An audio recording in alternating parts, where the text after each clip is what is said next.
So the only time I get all dressed up is for the final board of Fortress. I still gotta keep my memory behind me though. It's a given. But yeah, welcome back to Fortress Street, everybody. Welcome to the final board of Fortress Street. I'm going last on a 3. This is gonna be fantastic. This is gonna be fantastic. I cannot believe this. All trades Abbey. So yeah, characters today our opponents today are gonna be Patty, Dragonlord, and Bowser Jr. And Patty is our final S rank to unlock in Fortune Street. We started off with Peach and Jessica. After that became Dragonlord for the first board of Special Tour. And then after that, just became Patty. Not much else to say. This board is gigantic. This is like one of the biggest boards in the game, and with 25,000 net worth being our goal, this is going to be a very, very long board. And what's even funnier is that there are two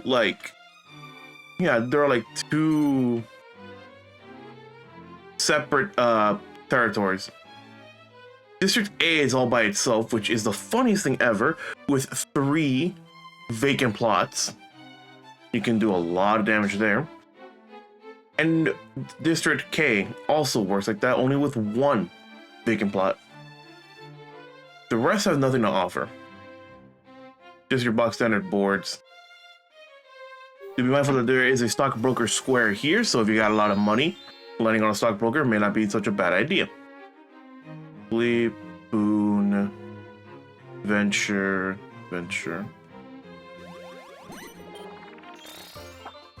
But yeah, this is going to be the longest board in Fortune Street, and I'm just going to be here yapping and pondering good old strategy again. Am I going to say it out loud? Probably not, but am I going to say it in general? Yeah, most likely. And for a fact that, what was it? For like this beginning being all shop increasers sucks tremendously. But we can do it. I know for a fact that probably I'm not gonna get any shops to like work on. I know the previous board I didn't have a lot of shops to work on, and I still almost came back from the brink of like 4K. Jesus Christ, Colossus was fun. I did not expect to come back in the biggest thing ever, and I never expected myself to get 2nd place. If I expected myself to come back, I would have expected like 3rd, like a close 3rd, not like overtaking both Elena and Hero, because I not manipulated the stock market, but Peach is working to lower the net worth of everyone else so she can be in the lead, and then just me upgrading my own shit until she just not gave up, but she just stopped. So though Elena choosing not to win the fucking game on a level up is the dumbest decision I've seen ever by a computer so far. And I thought them stealing my Monopoly in Castle Trodain was dumb. Nice, another Venture Square. Oh, that's easy. Buy any unknown shop.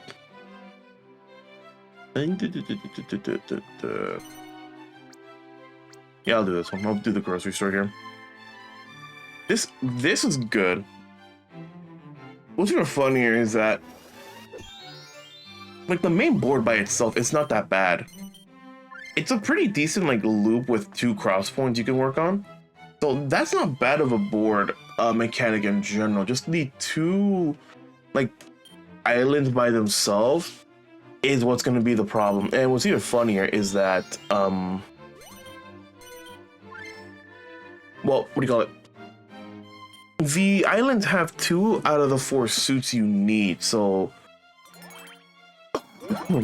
if you play your cards right and you do land on the teleporter after getting the heart and the diamond respectively, you'll get spade and club almost immediately after. And what's even funnier is that the one you're missing is between 2 teleporters, while the other one is just on the road. So for District A being heart and diamond, if you just go through the club district on your way back, you can mostly guarantee getting the thing. Really? Teleporter or no? I'm not even gonna get the diamond, no?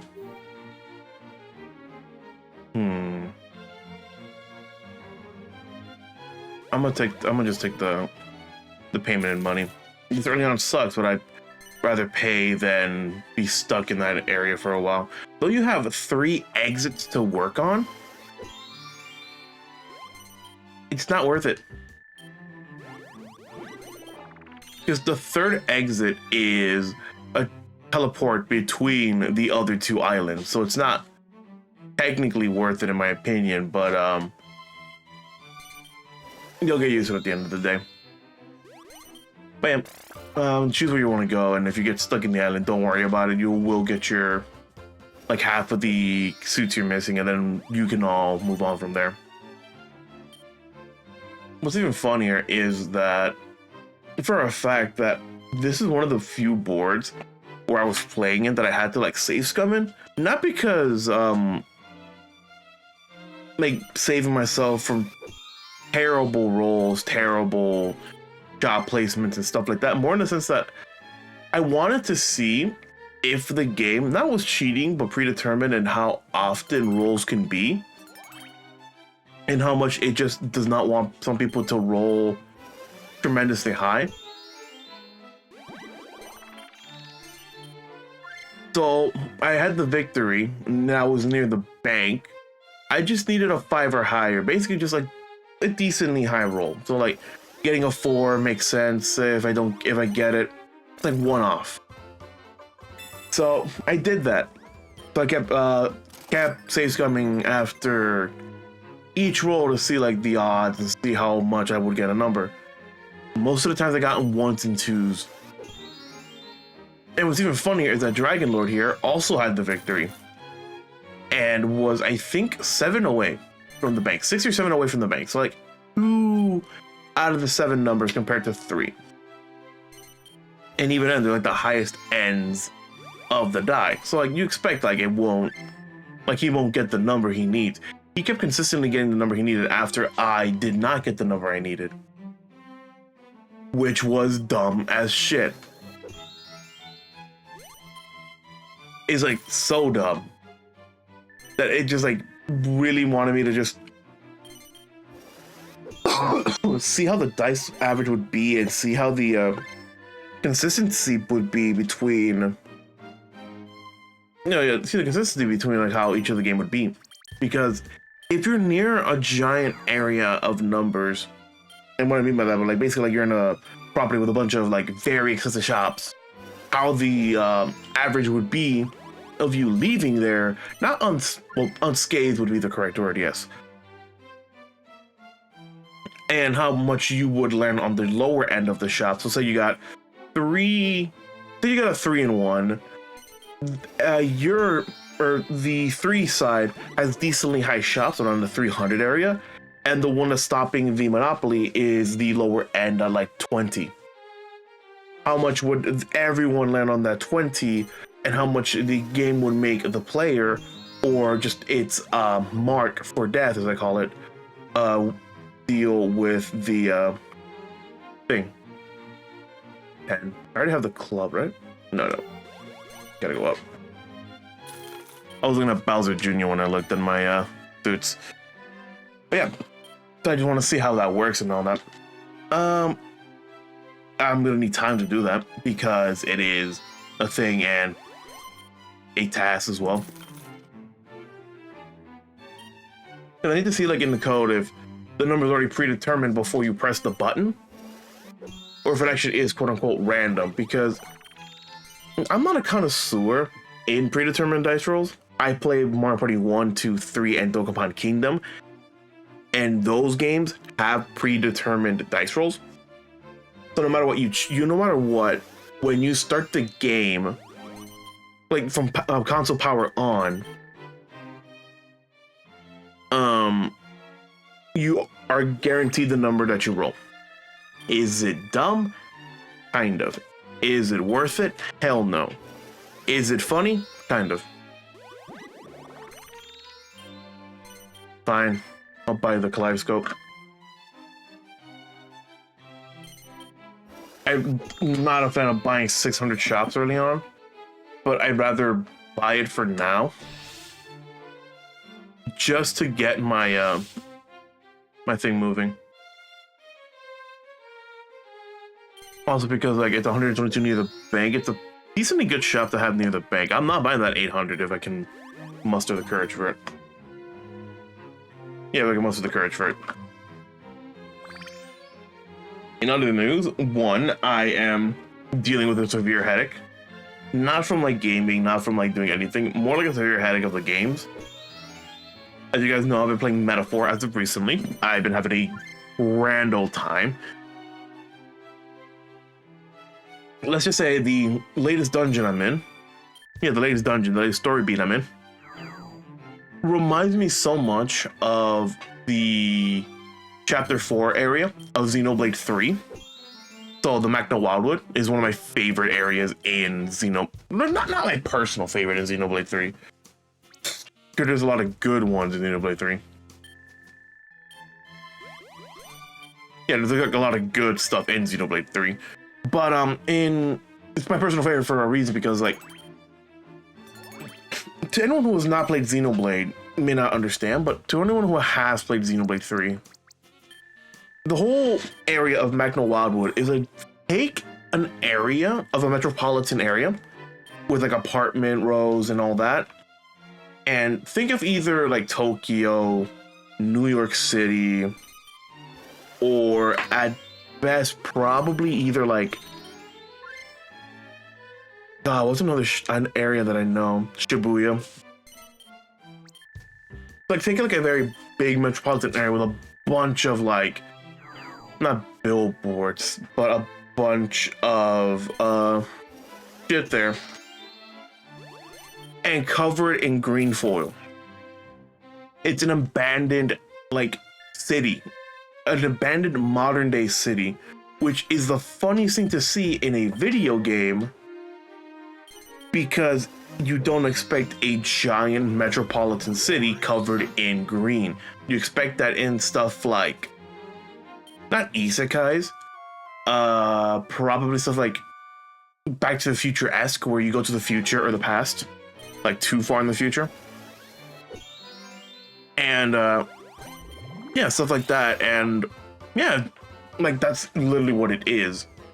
And I never expected to see that in Metaphor. And the name of the town, or the name of the dungeon being some sort of Shinjuku, is funny as hell. Because like the first time I read that, I'm like, wait, what do you mean Shinjuku? It was really funny when I first saw that. And goddamn was I in for a treat. Because if anything, I use guides sometimes, not to help me out and stuff, but more in the sense of like how long I'm gonna be in a dungeon, just so I know like I can like set some time after either recording or editing to just play the game, and I know that for a fact that I'm not gonna be coming out of there until I'm done with the dungeon. This thing said I was gonna be there for, on hard mode at least, because I'm following a hard mode guide, then it's gonna be 6 to 10-ish hours, which I thought they were joking. No, I've been there for probably 7-8 hours. And holy shit, am I so annoyed at that. Yeah, am I so annoyed at that that thing. It is so funny.